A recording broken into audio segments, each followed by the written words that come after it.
নমস্কার। বাংলা সিরিয়াল সমাচারে তোমাদের সবাইকে অনেক অনেক স্বাগত জানিয়ে লক্ষ্মী ঝাঁপির আজকের পর্বের রিভিউ আমি শুরু করছি। তো বলছে ঝাঁপি তার কাকিমণিকে যে তুমি লাখে কামাবে, তুমি কোনো চিন্তা করো না, শুধু সুমন আর কুন্তলদাকে আসতে দাও। আর ওদিকে দীপ মনে মনে বলছে যে এটা কি করছে ঝাঁপি, কাকিমণিকে লাখপতি হওয়ার স্বপ্ন দেখাচ্ছে, তারপর যখন স্বপ্নটা ভাঙবে তখন কি হবে, সে না জানি কত কষ্ট পাবে কাকিমা। আর ওদিকে কিন্তু দীপের মা ভাবছে যে ইনকা যে কি করছে, কিছু ব্যবস্থা করলেও কিনা কে জানে। এদিকে দেখছে ঝাঁপির ফোন এসেছে, তো ফোন করেছে কুন্তলদা। ঝাঁপি তো ভাবছে তাহলে অর্ডার নেওয়ার জন্য হয়তো ফোন করেছে, কিন্তু কুন্তলদা ফোনে কিন্তু অর্ডার নিতে বারণ করে দেয়। তো ঝাঁপি তো শুনে মন খারাপ হয়ে যায়, বলে কেন কিন্তু তুমি নিতে চাইছো না কেন। তো বেশি প্রশ্ন করলে কিন্তু ফোনটা কেটে দেয়। তো ঝাঁপির তো মনটা খারাপ হয়ে যায়। এবার বাকিরা জিজ্ঞাসা করছে যে কি হলো, মানে সুমনদা ফোন করেছিল, সে অর্ডার নিতে রাজি হলো না, সেটাই সবাইকে বলে, সবাই তো চিন্তায় পড়ে যায়। তো ফোনটা সুমনদা করেছিল, বলছে চিন্তা নেই, এখনো কুন্তলদা আছে তো। বলতে না বলতেই কিন্তু কুন্তলদা হাজির। তো এবার ঝাঁপি তো বলছে তুমি এসেছো, খুব ভালো। তখন বিতানদেরকে সব প্যাকেটগুলো নিয়ে আসতে বলছে। তখন এদিকে কুন্তলদাও কিন্তু বারণ করে দেয়, বলছে দেখ সরকারি বাড়ি থেকে ডেকেছিস বলেই কিন্তু আমি এখানে এসেছি, কিন্তু আমি এগুলো নিতে পারবো না রে। তার কারণ হচ্ছে দেখ কোনো ব্র্যান্ড ছাড়া আজকাল মানুষ কিছু কিনতে চায় না। এই আচার কে কিনবে, তখন আমার বাড়িতে বসে বসে শুধু শুধু পচবে আচারগুলো। কাসাই তো খুব রেগে যায়। কাসাই বলছে কেন, নন্দুর মায়ের তিলের নাড়ু কি ইন্টারন্যাশনাল নাকি, তাই বলছে যে খুব তো ওরটা নিয়ে তুমি দোকানে দোকানে ডিস্ট্রিবিউট করছো। কুন্তলদা কিন্তু বেশি কথা না বলে বলছে রাগ করিস না প্লিজ, এই বলে চলে যায়। কারণ ওদেরকে তো অলরেডি ইনকা টাকা পয়সা দিয়ে সেট করেই রেখেছে। তো এবার তাই ঝাঁপির মনটা খারাপ হয়ে যায়। বাড়িতে এবার ঝাঁপির শ্বশুরমশাই খুব রাগারাগি করছে যে আগেই ওদের সাথে কথা না বলেই তোরা এতগুলো আচার বানিয়ে ফেললি, এবার কি হবে, এতগুলো টাকা নষ্ট। এবার আমি কিন্তু সকাল বিকেল রাত্রি কাউকে কোনো কিছু খেতে দেবো না, খাওয়া দাওয়া সব বন্ধ, শুধু তোরা আচার খেয়েই থাকবি। দীপের মা তো খুব খুশি, বলছে যে ঠিক হয়েছে, আমি তোর এই মুখটাই ঠিক দেখতে চাইছিলাম। বাড়িতে থেকে তুই যেটা করতে পারলি না সেটা, মানে বাড়িতে থেকে আর কি, মানে ইনকা যেটা করতে পারলো না সেটা ইনকা বাইরে থেকে ঠিক করে দিল। তো এবার ঠাম্মিরাও কিন্তু চুপ করতে বলছে দীপের বাবাকে। দীপের বাবা বলছে না আমি তো চুপ করবো না। তখন কাসাই বলছে ঠাম্মি বাবাকে একটু চুপ করতে বলো তো। বলছে তোমার টাকা গেছে নাকি, টাকা তো ঝাঁপির গেছে। তখন ওর বাবা বলছে শোন, টাকা কখনো আমার তোমার হয় না, টাকা টাকাই হয়। ওদিকে দীপের কাকা তো আরো উল্টোপাল্টা কথা বলছে, বিড়ালের দ্বারা ব্যবসা হয় না। কোমর এরা যেখানে সংসার ঠিক করে সামলাতে পারে না সেখানে নাকি করবে ব্যবসা। তো মেয়ে মানুষদের যেটা মানে সেটাই করা উচিত, এইভাবে বলছে। কাকিমুনি তো কাঁদতে শুরু করে দিয়েছে। এবার দীপ উঠেছে যে একটা ব্যবসা করতে নেমেছিস, তার আগা পিছু না ভেবেই তোরা ব্যবসা করতে নেমে পড়েছিস। তখন তো ঝাঁপি রেগে যায়, তুমি চুপ করে থাকো, তোমার কাছে যখন সাজেশন চাইতে গিয়েছিলাম তখন তো তুমি সাজেশন দাওনি, আর এখন তুমি এসছো বেশি কথা বলতে, তোমার কোনো কথা আমি শুনতে চাই না।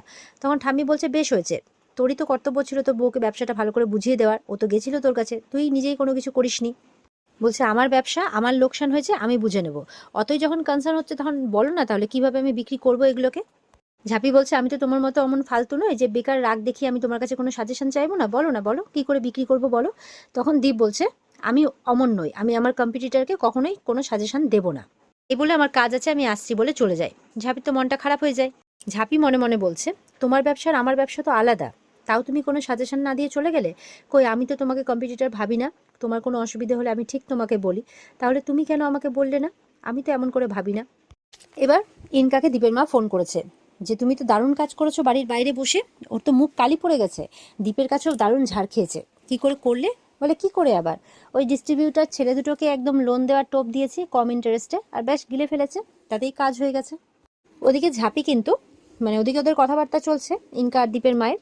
আর ওদিকে ঝাঁপি মনে মনে বলছে যে এটা তো শুধু আমার স্বপ্ন নয়, এখানে কাকিমণির স্বপ্নও জুড়ে আছে। তাই এটা যদি কোনো কিছু হয় তাহলে তো কাকিমণির স্বপ্নটাও মানে শেষ হয়ে যাবে, এটা আমি কিছুতেই হতে দিতে পারি না। আর ওকে আমি রাগ দেখিয়ে দিলে ও কথাটা তো ঠিকই বলেছে, আমাকে তো ভেবেচিন্তেই মানে কাজটা শুরু করতে হতো, আমি তো না ভাবনা চিন্তা করেই টাকা পয়সা লাগিয়ে দিয়েছি। তখন মা ছাড়ালক্ষ্মীর কাছে প্রার্থনা করছে যে কিছু একটা উপায় বলে দিতে।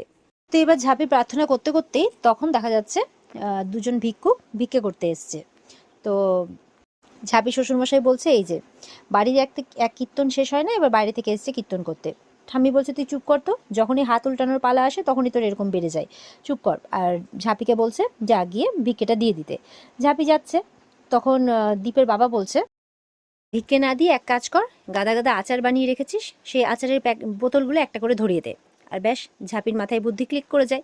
তখন ঝাঁপি দৌড়ে গিয়ে বলছে যে আমার সোনা বাবা বলে বাবাকে আদর করে এবার বলছে যে দাঁড়াও। এবার কি করে, যারা ভিক্ষে করতে এসছে তারা সবাই পরিচিতই, তো তাদেরকে গিয়ে বলছে যে বলছে রূপদী তোমরা তো অনেক লোকের দূরে দূরে ঘোরো, তো আমার একটা কাজ করে দেবে, আমাদের নতুন কোম্পানির আচার আমরা বানিয়েছি, সেটা তুমি সবাইকে মানে বলবে নেওয়ার জন্য, না, কোনো জোরাজুরি করতে হবে না, তবে যদি বলো, যদি ওরা নেয়, তখন ওদিক থেকে দীপের মা বলছে, তা এরকম করলে ওদের কি ফায়দা হবে শুনি? তখন ঝাঁপি বলছে, যদি তোমরা বোতলগুলো বিক্রি করতে পারো তাহলে এক একটা বোতল পিছু তুমি 10 টাকা করে কমিশন পাবে তোমরা। তো এটা শুনে তারা খুশি হয়ে যায়, বাড়ির লোকও অবাক হয়ে যায়, পার বোতলে 10 টাকা করে কমিশন দেবে। তো এবার শুনে ওরা বলছে, আচ্ছা ঠিক আছে, বেশ, দাও আমাদেরকে, আমরা চেষ্টা করে দেখতে পারি। তো এই বলে তাদেরকে 10টা বোতল দেয়, বলে 10টা বোতল তোমরা যদি কালকের মধ্যে সেল করতে পারো তাহলে গরম গরম 100 টাকা পাবে।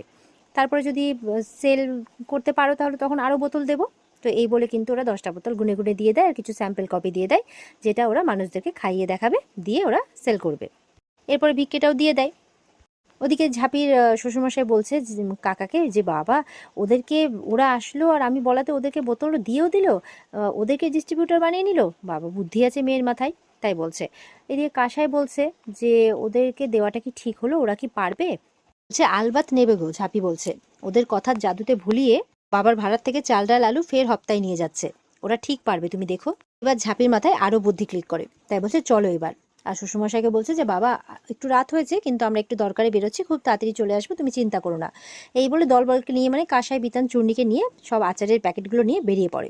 ঝাঁপির বাবা ঠিক বুঝতে পারে নিশ্চয়ই বিকেলে পট্টিতে গেছে, ওখানে গিয়ে নিশ্চয়ই কিছু না কিছু করবে। এদিকে দীপের কাকিমণি তো খুব চিন্তা করছে, ওরা বেরোনোর পর সমানে ঠাকুর ডাকছে। দেখা যাচ্ছে সত্যি সত্যি মানে ঝাঁপি সবাইকে নিয়ে টোটোতে করে যেখানে সব ভিখিরিরা থাকে ওখানে এসেছে। কাসাই বলছে এখানে আমরা কেন আসলাম? তখন বলছে এরাই হবে আমার ডিস্ট্রিবিউটার। বলে কি বলছিস, এরা আচার বিক্রি করবে আর এদের কাছ থেকে কে আচার কিনবে? আর যদি কেউ কিনেও নেয় তাহলে সেই টাকা ওরা তোকে দেবে বলে তুই মনে করছিস? তখন ঝাঁপি বলছে ওরা গরিব ভিখিরি হলেই যে ওরা অসৎ তেমনটা তো নয়, সেই ভাবনাটাই তো এবার ভাঙতে হবে বলে এবার গাড়ি থেকে আচারের প্যাকেটগুলো নামাচ্ছে। আর অমনি ওদিকে ভিখারিগুলো ঘুমিয়ে পড়েছিল, ওরা মনে করেছে কেউ তাদের জন্য খাবার নিয়ে এসছে, আর থালা টালা নিয়ে একদম তাদের সামনে গিয়ে হাজির হয়ে গেছে, খাবার দাও খাবার দাও বলে। তখন ঝাঁপিরা বলছে যে না না, আমাদের কাছে খাবার নেই। বলে খাবার নেই তো কি করতে এসছো, যাও এখান থেকে, বেরো এখান থেকে, এভাবে বলছে। তখন ঝাঁপি বলছে আরে দাঁড়াও দাঁড়াও, খাবার নেই তো কি হয়েছে, কাজ আছে তোমাদের জন্য, তোমাদের জন্য একটা জিনিস আছে। বলে এই যে আচার। বলে আচার? তখন বলছে এই দাঁড়াও, এইভাবে ধরো না, এটার দাম 80 টাকা। তখন ওরা বলছে আমাদের সাথে মশকরা করছো নাকি, বেরো এখান থেকে, ঝাঁপিদেরকে বলছে। আর দূর থেকে কিন্তু দীপ দাঁড়িয়ে দেখছে, বলছে এর মাথাটা একদম গেছে, এদের কাছে এদেরকে নিয়ে নাকি ও ব্যবসা করবে, তাই বলছে। তো ওদিকে এবার ঝাঁপিরা বলছে আরে দাঁড়াও দাঁড়াও, তোমাদের জন্য একটা কাজ আছে। এবার ওদের মধ্যে যে একজন সিরিয়াস মানে বিকিরি, মানে তিনি একটু বোঝবার মানুষ বলে মনে হচ্ছে, তিনি এসছেন ঝাঁপির কাছে। এসে বলছে আমাদের সাথে এরকম হেয়ালি না করে বলো তোমা, তুমি কি বলতে চাইছো?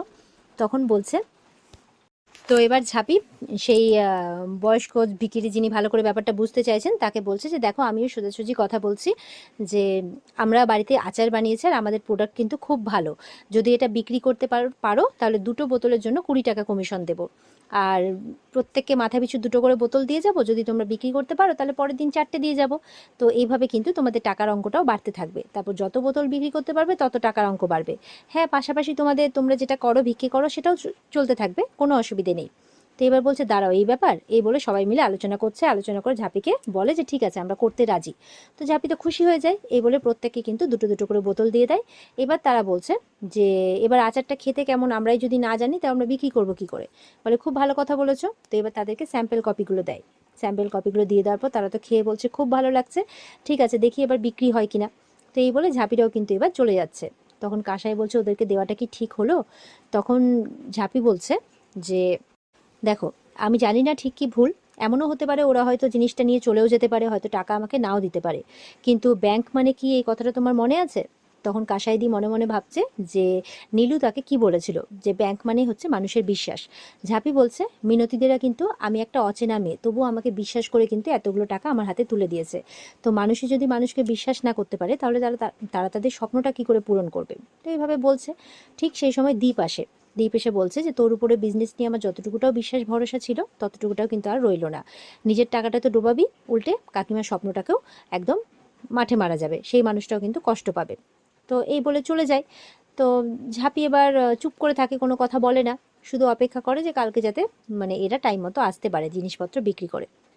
আর এখানেই কিন্তু আজকের পর্ব শেষ হয়ে যায়। তো পরের দিন আমাদের দেখার যে যাদেরকে, যে ভিখিরিদের ঝাঁপি ডিস্ট্রিবিউটার বানিয়েছে তারা কি তাদের কথা রাখতে পেরেছে, তারা কি বিক্রি করতে পেরেছে আচার, সেটাই আমরা দেখতে পাবো আগামীকালকে। অপেক্ষায় থেকো সবাই আগামীকালকে রিভিউ পাওয়ার জন্য। ভালো থেকো। আজকের পর্ব যদি ভালো লেগে থাকে তাহলে অবশ্যই পর্বকে লাইক কমেন্ট করে জানাতে ভুলবে না, আর আমাদের সাথে জুড়তে চ্যানেলকে সাবস্ক্রাইব করতে ভুলবে না। দেখা হচ্ছে আগামীকালকে। আজকের পর্ব দেখতে অবশ্যই স্টার জলসার পর্দায় চোখ রেখো। টাটা।